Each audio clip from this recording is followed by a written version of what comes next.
My name is Hannah, and that is a palindrome.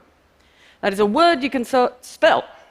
It's a word you can spell the same way forwards and backwards, if you can spell. But the thing is, my entire family have palindromic names. It's a bit of a tradition. We've got Mum, Dad,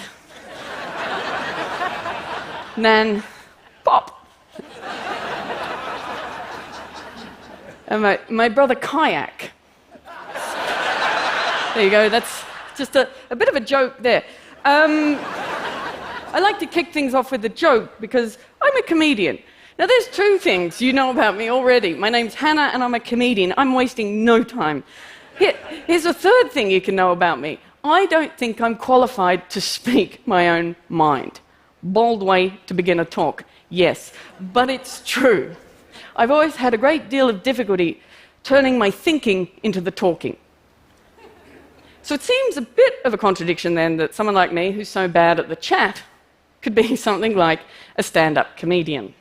But there you go. There you go. It's what it is. I first tried my hand at stand-up comedy. See? I first tried my hand at stand-up comedy in my late 20s, and despite being a pathologically shy virtual mute with low self-esteem who'd never held a microphone before, I knew as soon as I walked and stood in front of the audience, I knew, before I'd even landed my first joke, I knew that I really liked stand-up, and stand-up really liked me. But for the life of me, I couldn't work out why. Why is it I could be so good at doing something I was so bad at? I couldn't work out. I could not understand it. That is, until I could. Now, before I explain to you why it is that I can be good at something I'm so bad at, let me throw another spanner of contradiction into the work by telling you that as soon, not long after I worked out why that was, I decided to quit comedy. And before I explain that little oppositional cat I just threw amongst the thinking pigeons, let me also tell you this. Quitting launched my comedy career. I really launched it to the point where, after quitting comedy, I became the most talked about comedian on the planet, because apparently I'm even worse at making retirement plans than I am at speaking my own mind. Now, all I've done up until this point, apart from giving over a spattering of biographical detail, is to tell you indirectly that I have 3 ideas that I want to share with you today. And I've done that by way of sharing 3 contradictions. 1, I am bad at talking, I am good at talking. I quit, I did not quit. 3 ideas, 3 contradictions. Now, if you're wondering why there's only 2 things on my so-called list of 3, I remind you it is literally a list of contradictions. Keep up. Now, the folks at TED advised me that with a talk of this length, it's best to stick with just sharing 1 idea. I said no. Now, what would they know? Now, to explain why I have chosen to ignore what is clearly very good advice, I want to take you back to the beginning of this talk, specifically my palindrome joke. Now, that joke uses my favorite trick of the comedian trade, the rule of 3. Whereby you make a statement and then back that statement up with a list.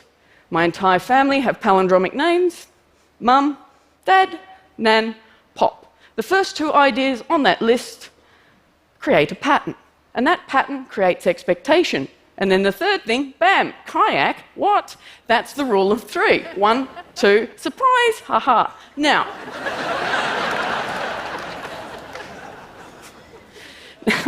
Now, the rule of 3 is not only fundamental to the way, I do my craft, it is also fundamental to the way I communicate. So I won't be changing anything for nobody, not even TED, which, I will point out, stands for 3 ideas: technology, entertainment, and dickheads. It works every time, doesn't it? But you need more than just jokes to be able to cut it as a professional comedian. You need to be able to walk that fine line between being charming and disarming. And I discovered the most effective way to generate the amount of charm I needed to offset my disarming personality was through not jokes, but stories. So my stand-up routines are filled with stories. Stories about growing up, my coming out stories, stories about the abuse I copped for being not only a woman, but a big woman, and a masculine of centre of woman. If you watch my work online, check the comments out below for examples of abuse. Now, it's that time in the talk where I shift into second gear, and I'm going to tell you a story about everything I've just said. In the last few days of her life, my grandma was surrounded by people, a lot of people, because my grandma was the loving matriarch of a large and loving family. Now, if you haven't made the connection already, I am a member of that family. Now, I was lucky enough to be able to say goodbye to my grandma on the day she died. But as she was already cocooned within herself by then, it was something of a one-sided goodbye. So I thought about a lot of things I hadn't thought about in a long time, like the letters I used to write to my grandma when I first started university. Letters I filled with funny stories and anecdotes that I embellished for her amusement. And I remembered how I couldn't articulate the anxiety and fear that filled me as I tried to carve my tiny little life into a world that felt far too big for me. But I remembered finding comfort in those letters because I wrote them with my grandma in mind. But as the world got more and more overwhelming and my ability to negotiate it got worse, not better, I stopped writing those letters. I just didn't think I had the life that Grandma would want to read about. Grandma did not know I was gay. And about 6 months before she died, out of nowhere, she asked me if I had a boyfriend. Now, I remember making a conscious decision in that moment not to come out to my grandmother. And I did that because I knew her life was drawing to an end and my time with her was finite, and I did not want to talk about the ways we were different. I wanted to talk about the ways we were connected. So I changed the subject. And at the time, it felt like the right decision. But as I sat, witness to my grandmother's life as it tapered to its inevitable end, I couldn't help but feel I'd made a mistake not to share such a significant part of my life. But I also knew that I'd missed my opportunity. And as Grandma always used to say, "Oh well, it's all part of the soup. Too late to take the onions out now." And I thought about that, and I thought about how I had to deal with too many onions as a kid. Growing up gay in a state where homosexuality was illegal. And with that thought, I could see how tightly wrapped in the tendrils of my own internalized shame I was. And with that, I thought about all my traumas. The violence, the abuse, my rape. And with all that cluster of thinking, a thought, a question kept popping into my mind to which I had no answer. What is the purpose of my human? Out of anyone in my family, I felt the most akin to my grandmother. You know, we share the most traits in common. Well, not so much these days. Death really changes people. But that is my grandmother's sense of humour. But the person I felt most akin to in the world was a mother, a grandmother, a great-grandmother, a great-great-grandmother. Me, I represented the very end of my branch of the family tree. And I wasn't entirely sure I was still connected to the trunk. What was the purpose of my human? The year after my grandmother's death was the most intensely creative of my life. And I suppose that's because at an end, my thoughts gather more than they scatter. My thought process is not linear. I'm a visual thinker. I see my thoughts. I don't have a photographic memory, and nor is my head a static gallery of sensibly collected think pieces. It's more that I've got this ever-evolving language of hieroglyphics that I've developed and I can understand fluently and think deeply with, but I struggle to translate. I can't paint, draw, sculpt, or even haberdash. And as for the written word, I'm okay at it, but it's a torturous process of translation, and I don't feel it does the job. And as far as speaking my own mind, like I said, I'm not great at it. Speech has always felt like an inadequate freeze frame for the life inside of me. All this to say, I've always understood far more than I've ever been able to communicate. Now, about a year before Grandma died, I was formally diagnosed with autism.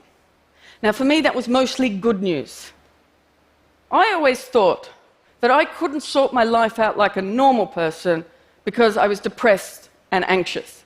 But it turns out I was depressed and anxious because I couldn't sort my life out like a normal person, because I was not a normal person and I didn't know it. Now, this is not to say I still don't struggle. Every day is a bit of a struggle, to be honest. But at least now I know what my struggle is. And getting to the starting line of normal is not it. My struggle is not to escape the storm. My struggle is to find the eye of the storm as best I can. Now, apart from the usual way our spectrum types find our calm, repetitive behaviours, routine, and obsessive thinking, I have another surprising doorway into the eye of the storm: stand-up comedy. And if you need any more proof I'm neurodivergent, yes, I am calm doing a thing that scares the hell out of most people. I'm almost dead inside up here. Diagnosis gave me a framework to which to hang bits of me I could never understand. My misfit suddenly had a fit, and for a while I got giddy with the newfound confidence I had in my thinking. But after Grandma died, that confidence took a dive. Because thinking is how I grieve. And in that grief of thought, I could suddenly see with so much clarity just how profoundly isolated I was and always had been.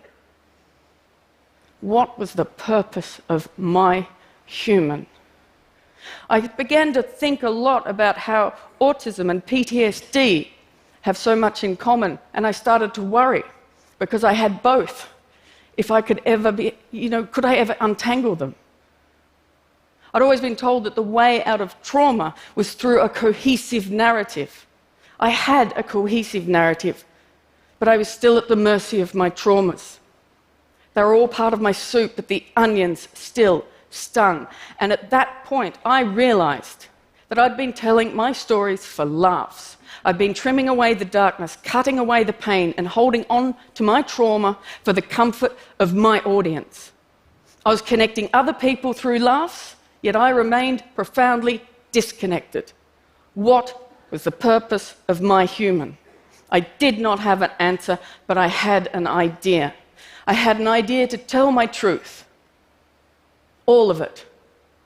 Not to share laughs, but to share the literal, visceral pain of my trauma. And I thought the best way to do that would be through a comedy show. And that is what I did. I wrote a comedy show that did not respect the punchline. That line where comedians are expected and trusted to pull their punches and turn them into tickles. I did not stop. I punched through that line into the metaphorical guts of my audience. I did not want to make them laugh. I wanted to take their breath away, to shock them so they could listen to my story and hold my pain as individuals, not as a mindless, laughing mob. And that's what I did, and I called that show Nanette. Now, many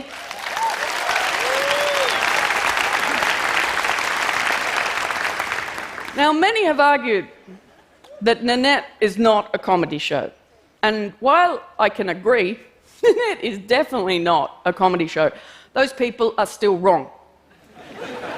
Because they have framed their argument as a way of saying I failed to do comedy. I did not fail to do comedy. I took everything I knew about comedy, all the tricks, the tools, the know-how. I took all that, and with it, I broke comedy. You cannot break comedy with comedy if you fail at comedy. Flaccid be thy hammer. That